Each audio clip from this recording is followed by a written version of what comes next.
There are over 100,000 people who immigrate to New Zealand every year with the intention to make New Zealand their home, leaving behind everything they know as normal day-to-day life and having to learn new ways of doing things, new norms, new cultures, and different values.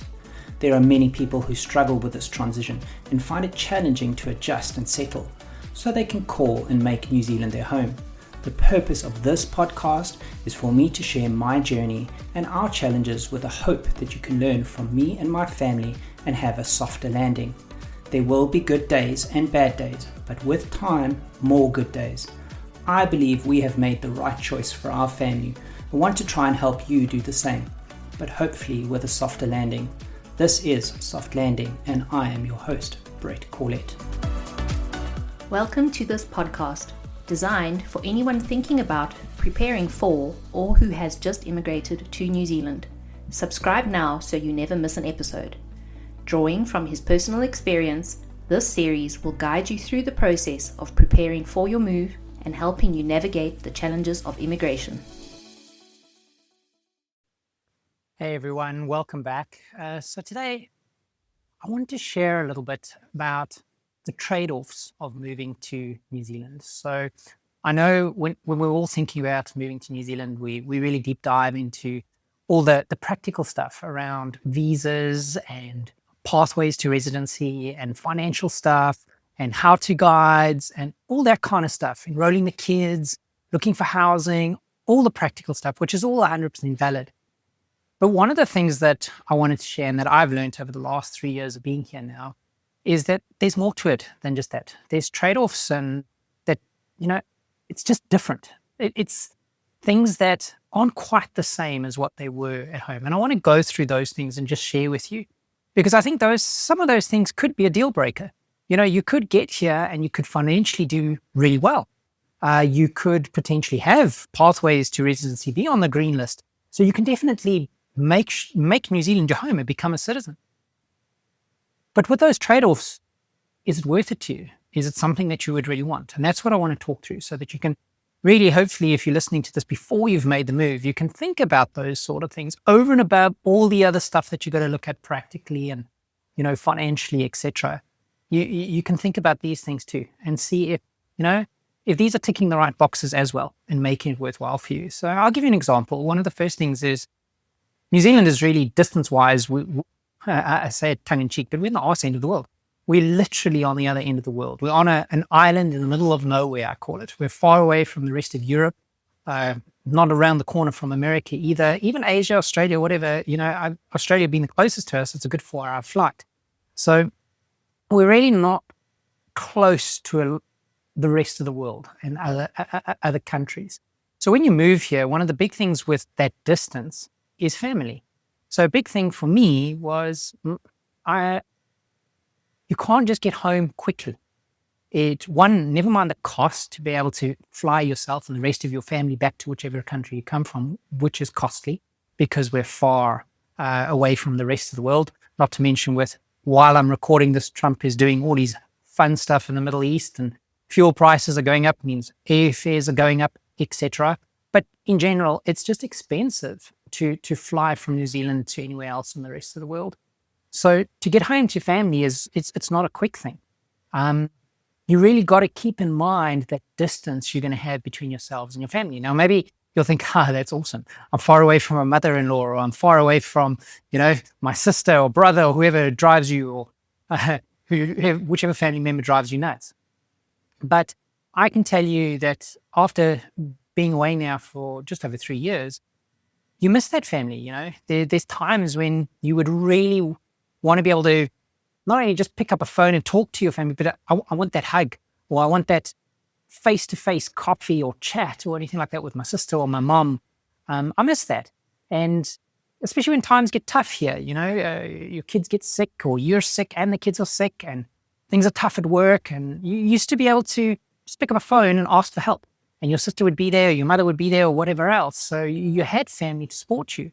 And not only that they would support you and be there for you, but also those special occasions, It's tough around Christmas. Christmas used to be big about bringing all the family together. And I've mentioned it before. Now, you don't have all that family together. It's just your immediate family. It's a lot quieter your Christmas. So you got to keep that in mind. I mean, you got to also think about Easters. We've just had Easter now. Easter was a time to be together with family. So you kind of got to make new family or support here to start spending those special occasions with. But you really got to keep it in mind. The distance away from your family and your friends, it's a big deal. It's not easy just to get on a plane and see them. It's not quick. And never mind the cost and everything else. So you keep that in mind with the emotional side that goes with being so far away from family, especially when times get tough. And that's when you would rely on them. That's when you would rely not on your family, but your friends. They're the people that would see you through those tough times. They were your support structure. And now you've got to be doing all of that when times do get tough here without that family and without that support structure. I'm not saying you can't pick up a phone, do a video call. Of course, you can still do that, but it's not the same.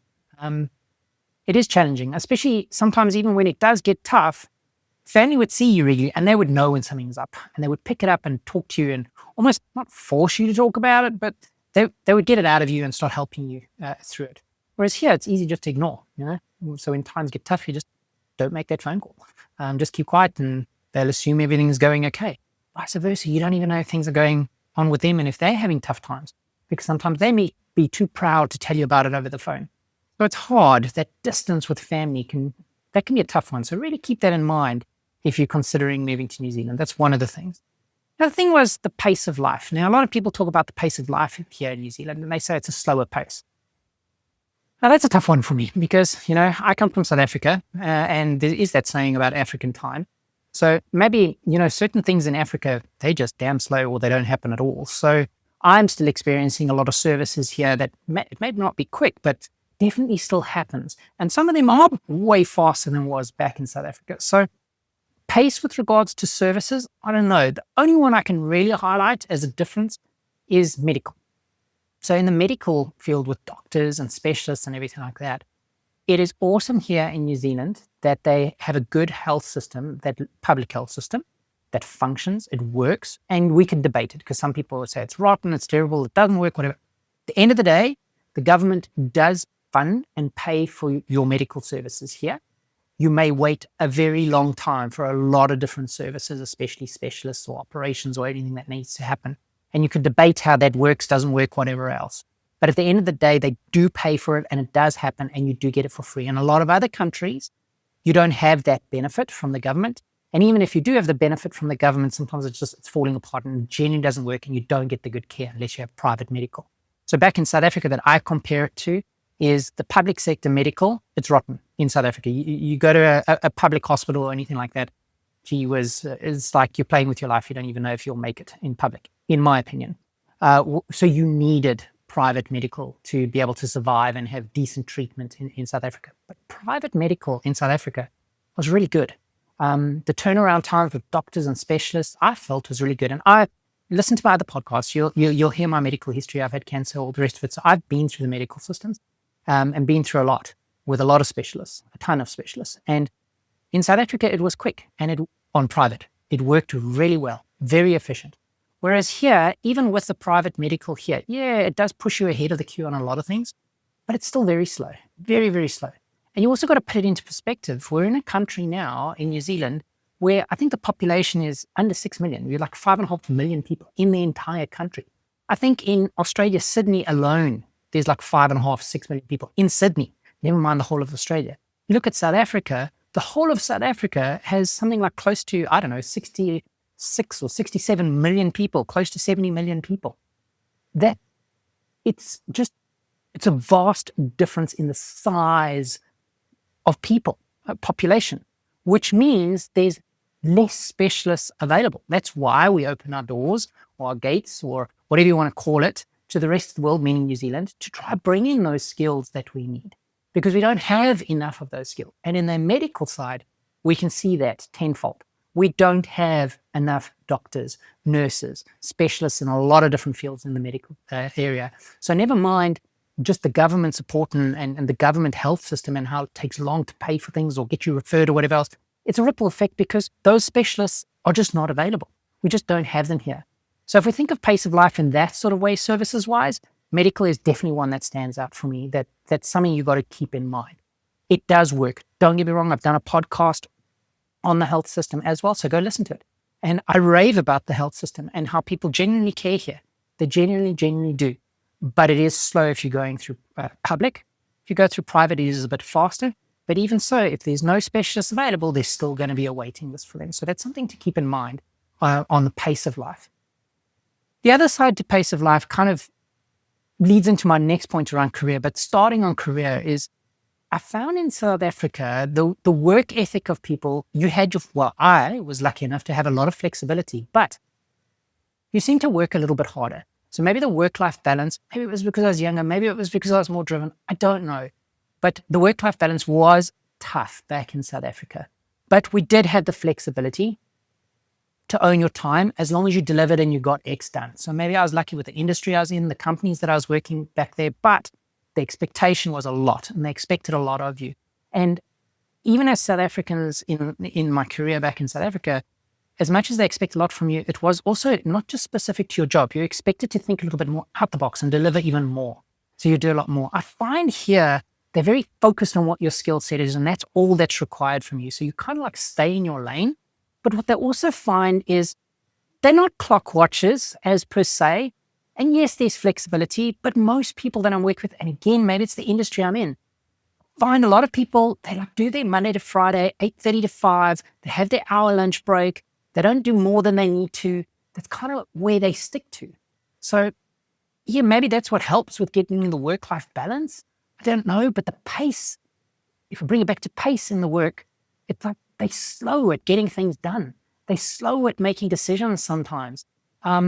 I find like things can drag. In South Africa, sometimes I'd find in corporate, especially, they'd make decisions quicker and things would get done quicker.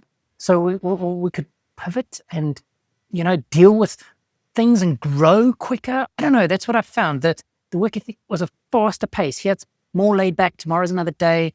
Stay in your lanes, work 8 to 5, have your hour lunch. I don't know. Good thing, bad thing, don't know. I'm just saying keep that in mind when you're thinking pace with these things I'm talking about, but also leading into career. Also touching on career a little bit more, another thing that you'll want to realize, like I mentioned, New Zealand is a very small country. So we're literally in 2 islands. We're only 5.5 million people, which means the amount of working people in your industry is a lot smaller. So opportunities for growth and career development are reduced. If you're in a country where there's a lot more people and a bigger population, there's just naturally more businesses, more opportunities, more career growth available to you. Here, it is less. What it also means here, and what I've found, is people know people. And I'm not saying people don't hire people, and it wasn't all about connections back in South Africa and who you knew. Yes, there was a lot of that as well. But here, because it's even smaller, your industry is smaller, your network is smaller, it even limits you even more, especially as an immigrant coming across you. You've got to make those networks all over again and those relationships all over again. So if you're thinking about a trade-off, another thing is also just remembering with your career. I felt back in South Africa, I'd worked for 20 years. I'd built a lot of relationships, a lot of connections. So you could move around within your industry, leverage other people, relationships to get things done. Here, no one knows you. You've got a CV, you've got a track record, but they don't know you. So you're building that all over again. So you're building those work relationships again. You're building those connections all over again, which takes time. And sometimes you even take a step back in your career so that you just to get the foot in the door and start working your way up again and starting to prove yourself. But then you also get where, like I told you in the workplace, they're very much about, okay, you stay in your lane, you do what you do, you work your hours, whatever else. So you might have heard of tall poppy syndrome. Sometimes you want to push a bit harder, you want to do a bit more. You start standing out.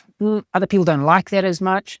So in Korea, it can be really tough because now, as much as you were trying to work harder to do more, to further yourself and get further ahead, some people may not like that. And then they resent you and they don't want to work with you and they don't want to collaborate with you. So it can be so hard with your career as well. So there's a lot of things like this you got to keep in mind, and we've got to adjust, and it takes time.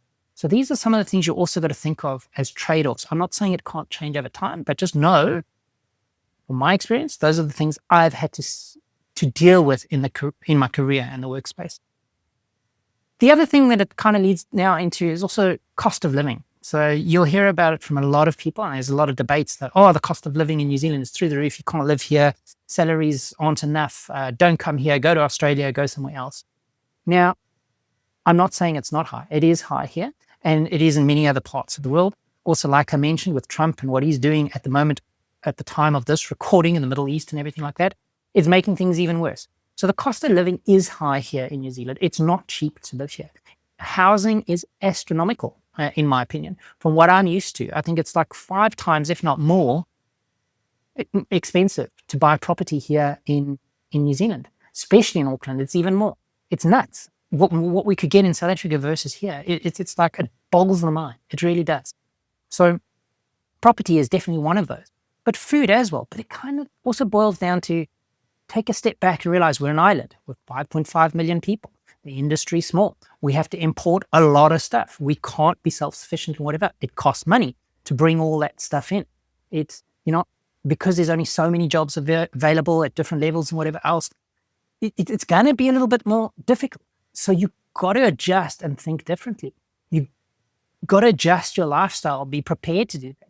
Know that in South Africa, you may have been further up the food chain in corporate and making a lot more money. So you had potentially bigger homes because they were cheaper, better cars, whatever else. You got to work your way up. I'm not saying it's not possible here. I'm just saying it's not as easy. The cost of living is high, and some people genuinely struggle, and they're finding it very, very difficult, even on 2 salaries, to really not necessarily make ends meet, but to thrive, to get to that point, because we're playing catch up as immigrants. A lot of us have come later on in life. Some of us come with extra funds and money and whatever else, so we can catch up. That's great, especially if you come from other countries where your currency is just about as strong as the New Zealand dollar. That's great. But for those of us from South Africa, currency was terrible. So our money was worth 10 times less than whatever the amount was, because we converted to New Zealand dollars. As well as now taking a step back in your career, trying to work your way back up, spending all your funds to get here, playing a lot of catch up. So on top of it, with the cost of living, it's tough. I'll give you an example. It's also very seasonal with what you import. And I'll go as basic as avos. Some people talk about avos. It blew my mind. I love avos, but I only eat avos now in season, because for the cost of one avo, I can't remember what it was. It was something ridiculous when we first got here in the first year, and it was out of season. I think it was like $10 for one avo, which is like 100 Rand for one avo. I was like, they're nuts. Why would you ever eat avos? You just won't. But then when it goes to in season, it drops dramatically. And it's like that with a lot of different foods, different fruits, different imported stuff, whatever the case may be. So you just got to keep that in mind. We are a smaller country. We are an island. We are in the middle of nowhere. We do have to import a lot of stuff, and that costs money. So the cost of living is higher. I'm not a financial guru or anything like that, so please don't quote me on all of this. But what I'm picking up in my own opinion is we get a lot, of money here from our agriculture, and it's from our housing. And the rest of the stuff, a lot of other stuff is actually imported. So it's tough. It's not easy here when it comes to the cost of living. I do think you can make it work. I've seen a lot of people that after a couple of years, they start being entrepreneurial. They start up their own businesses, even if it's small companies or whatever else, and something can really play catch up and work hard and can make it work. So please, I'm not trying to be doom and gloom. I'm just trying to make sure you're not coming here with the blinkers on, okay? Over and above all the practical stuff, the financial stuff, everything else that I've spoken about to get here, I'm trying to talk about the other trade-offs, the other things that you start experiencing over time. So cost of living, that's definitely one of them. The other thing is on the social side. You got to remember, as much as you miss your family, another thing is also your friends. So maybe you're lucky enough to come across and you're immigrating here, and you've got people, and you've got friends that you can just naturally integrate with and start building friends and support structures. Freaking awesome. That's awesome. But for some of us, like myself, we don't have that. So it is tough making those friends, especially when you're a little bit older and you're busy now. You're busy with work, you're busy with the kids, whatever else. You can try with some of the parents at your kids' schools and everything like that, but sometimes that even doesn't work because there's different cultural backgrounds. The Kiwis, very friendly. I'm not saying they're not friendly, they are. But the majority of them have already grown up with their friends. They've got their support structures. So it's tough sometimes to get into that friendship circle, to crack that nut and be part of their circle. They've got their friends already. So they'll be friendly to you and nice to you, surface level. They're not letting you into the circle, I find that it's probably easier to make friends with other immigrants because they understand and they get you and they've gone through the same thing. So sometimes that's a way you can make friends. I think the point I'm trying to make is just you're going to have to put yourself out there. You're going to have to put in effort to go make those friendships and relationships. It's tough losing all those friendships. Don't underestimate those friends that you've built over time or those friends that you had in the workplace or wherever your friends were back in your home country. They were the ones that were there to support you. You're having an argument with your spouse or whatever else, you go talk to your best buddy and you could go for a beer or a drink or a coffee or whatever and just chat to them and just bend their ear and then they could support you and you're back on track again. It's tough not having that. You've got to build that all over again. And it doesn't just happen from day dot. You've got to build that trust and it takes time again. And sometimes you put yourself out there, you start making friends and then just, after a little while, you've put in a lot of effort, but then you just don't gel. It just doesn't work. Even if it's a month, 2 or 3 later, then you're like, I've got to start all over again, find new friends. So just know the social side, it is also a tough side. It's not easy. So really think about that as one of the trade-offs as well. It's something that you've got to think about. Yes, I have got a community here on the inner circle. And yes, we're trying to build a community where you can start making those friends and getting those connections going. And yes, we've also got apps like Match Family, so you can try and match your families up. So we're trying to address a lot of this stuff. But I'm trying to give you this information so that if you're at the beginning stages of looking into immigrating, don't only look at the costs, don't only look at the skills and the pathways.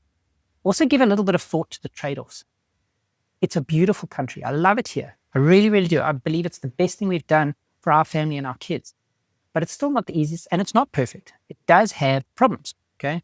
There are things like this that can be challenging, and it's stuff that you've got to work on to get over. And don't go into it blind. That's what I'm trying to do. If I had to say who I think does well as an immigrant and who goes from not just surviving to thriving, and I'm not saying I've got it perfect yet. I've only been here 3 years. I think we're definitely heading in the right direction and we're doing well, but I wouldn't say we've nailed it as yet.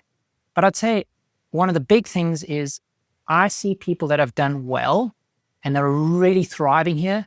They're the ones that they haven't forgotten where they've come from and they haven't forgotten their cultures, but they've really made an effort to integrate here and settle here in the cultures, the friendships, the way of life, the different ways of doing things. They've embraced it. And they've really, they're trying, they're putting themselves up there. They don't keep thinking and comparing everything to, when we were back in wherever or back home, we had this. They stop thinking past. They start embracing now, the present, living in the present, accepting the new challenges, the new ways of lives and trying to embrace it and see how can we make it work for you now while you're here and make it home, become a Kiwi, or an immigrant Kiwi or whatever you want to call us. But you start embracing that. Those are the people that I feel move from just surviving to thriving. So really keep that in mind. You really got to ask yourself, and that's why we also do those pros and cons. And I know some people think, Brett, you pumping that pros and cons thing, it's such a pain. But you got to think about these things and really try and understand, is the whole reason you're leaving the country you're in, whatever that reason may be, for coming here to New Zealand and all these other challenges you're going to have, do they outweigh the issues that you have back home? Or the reasons you have back home for wanting to move? I just want you to think it through. That's all I'm trying to do. Okay, think about all these different things. It's a beautiful country, but it's not perfect. There are going to be tough days. This takes work. This takes grit. This takes, perseverance and consistency. Taking every single day to keep going at it. Even 3 years in, I still have days, and I'm like, what the hell? Okay. But that's also why I'm trying to pay it forward and I'm trying to help you and I'm trying to get you to think about these things. So that's really why and what I wanted to share today. I hope this possibly resonates with some of you. Hopefully it helps some of you as well. It's really all I'm trying to do is share this information from my perspective, what I've gone through, so that you can be well informed in making clear decisions before you decide to pull the trigger and move here. So that's really why I'm sharing today. So with that, I'll say cheers, and you guys must keep well until next time. Cheers.